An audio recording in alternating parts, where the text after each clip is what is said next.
Now, we're both feeling a little worse for wear. You can probably hear the energy isn't as high as normal for the start of the show. There's a creak in the voice. Yes. Certainly. It was only when I started speaking out loud that I realised I really spoke out loud today.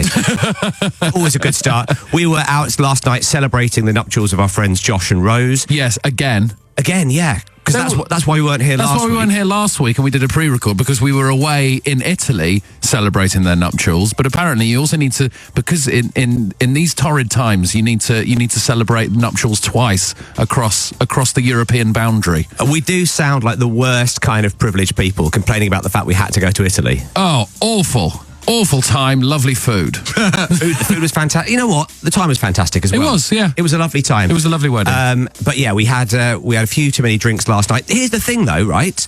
I left at 8 o'clock. I went to bed about 10 o'clock. Yes. Why do I still feel so bad? Because you had loads of alcohol. Ah, that will be it. That'll be it. What I've worked out is it doesn't matter what time you go to bed. If you do drink 8 pints of Guinness, which is just an example that I plucked from thin air and definitely not what I had. Absolutely. Please drink responsibly. And a big fat gin and tonic. Then you will wake up feeling awful, never mind what time you went to bed.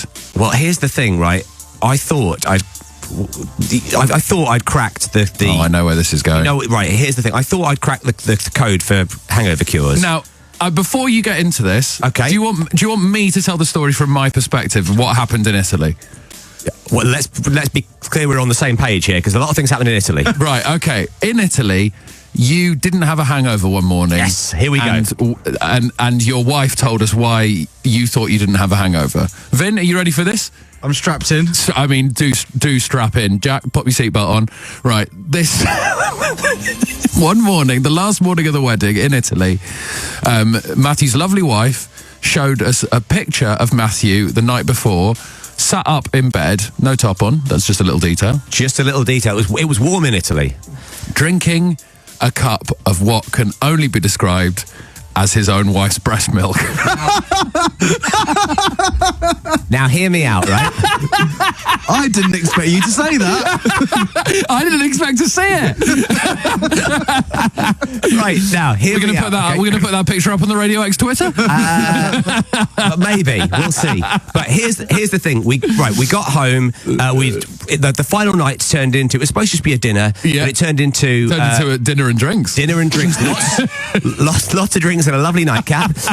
But it turned out to be... We all got a little bit tipsy than we expected. I got back to bed, and Charlie obviously is breastfeeding at the moment, and she has to do a thing called pump and dump. If you've been drinking a lot of booze, you've still got to express the milk, and you've got to get rid of it because you can't give it to the baby because it's full of booze. Sometimes when I've been drinking a lot, I have to pump and dump. 12 past 8. If anyone had that in the sweepstakes. So Charlie actually suggested... It was Charlie who suggested it. She said... Did she suggest it seriously, though? Did she say, I'm going to pump and dump no, she directly said, into my husband? She said, have a little sip of it. Because she said, like, it's good for the baby. It contains everything that the baby needs, right? The baby survives solely on breast milk. Sure. It must be good for adults as well. So we had a little sip... And I guess the booze helped, maybe. It's like a White Russian, essentially, isn't it? Although it was made with milk and red wine. I wouldn't recommend that. No. But yeah, I took a taste, much sweeter than I expected. And... I necked the whole bottle, and obviously she had one on each breast, so she had another bottle, so I necked that as well. So I had 2 bottles, and different flavours across the breasts. I think right and left are pretty much they're interchangeable.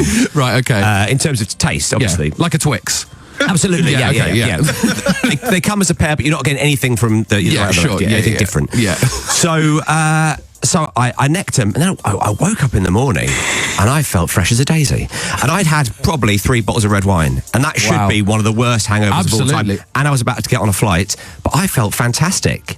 So, cut to last night. Oh, no. Genuinely, we got home. Oh, no, not again. Charlie said, listen, I'm going to pump and dump. And I said, I've got to be on the radio tomorrow morning. Hand it over. I necked another couple of bottles, and I woke up at 2 a.m. feeling rotten. Oh, no. Had to drink like 2 pints of water. Take some I thought you were going to say I had to drink another 2 pints of breast milk.